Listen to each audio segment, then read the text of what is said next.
It's March of 25, and springtime is upon much of the country. In neighborhoods across the land, leaves and flowers begin to appear, and so too the boys in their cars. Here we find one such car, a classic NSX, and its owner, Richard, who's about to wash his pride and joy for the first time this season. He's excited to try out his new pressure washer. Car washes should be much quicker and easier from now on with this new toy. Richard should be careful, though, as misdirecting the powerful water blast could end in disaster. So yeah, that was a little overdramatic. But in fairness, if you own a first generation NSX, you can definitely cause yourself a bit of a headache with some poor hose water discipline. Fortunately, there is a preventative measure you can take, and we will explain both the problem and the solution in today's video. Stick around.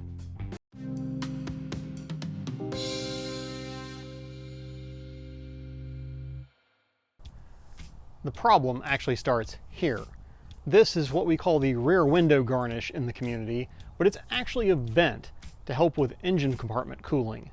Richard, the editor here, I can already see the comments on this, so for you in the back, the TLDW is don't spray water directly into the right half of this opening, it'll probably cause a misfire. Now, for those of you who actually want the details, presenter Richard, please continue. With the engine compartment open, we can see that there is a direct path between the vent up here and the engine compartment down here, illustrating the problem with a stream of water poured into the vent from the outside. You can hopefully see the stream of water now cascading down the inside of the engine bay.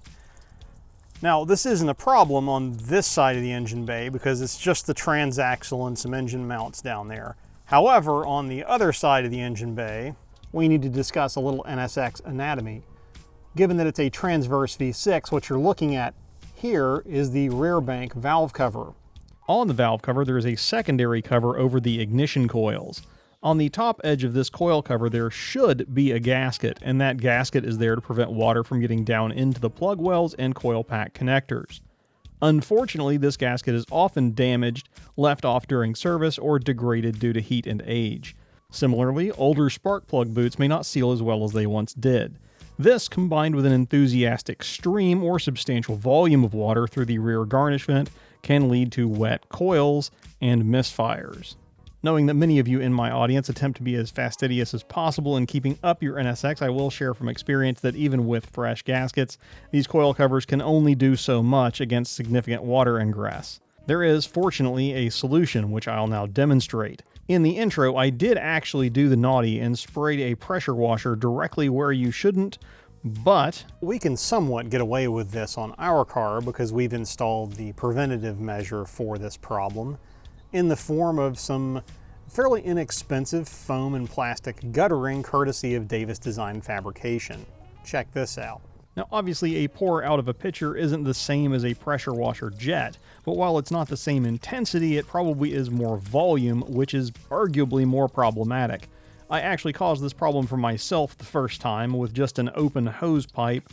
As you can see though, the vast majority of the water then gets channeled out to one side instead of cascading down onto the valve and coil covers, which is the result that we want. We've featured the Davis Design and Fabrication coil guard kit on the channel before, but it felt like it was time for a 6 years later reminder given how the NSX market has been, and with a lot of new owners invariably in the fold.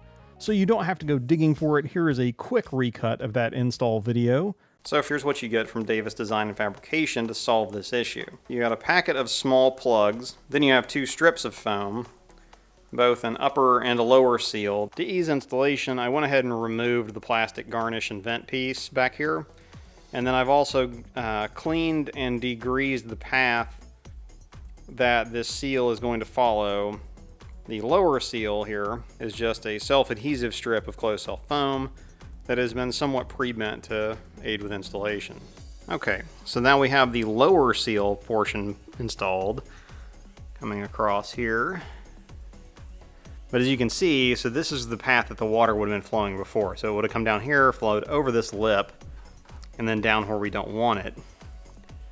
Now, any water that comes in here is going to hit this barrier and flow over here well to the outside of the valve cover. The next step in the installation is going to need to be reinstalling the plastic trim / window garnish piece here. because if you don't, then once you install the plugs in these holes, then you can no longer get to a couple of the screws that you need to affix the thing.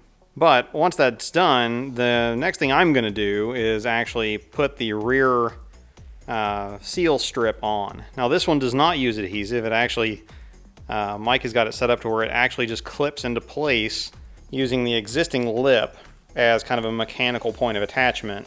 So as you can see, there's a little tab here that will clip over the top of that existing factory lip.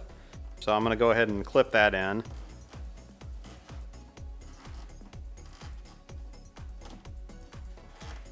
Now all we've got left to do is install these plugs.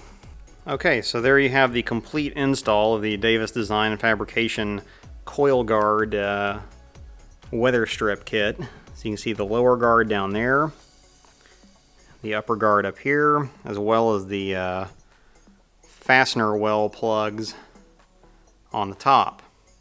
The DDF coil guard kits are available from Kuya Automotive or directly from Davis Design and Fabrication. Links are in the description. And so with that information in hand, hopefully you can now just go and enjoy your nice clean NSX, having saved yourself a headache. Thanks for watching. I'm Richard, this is Lap of the World, and we'll see you all in the next video, if not at the track.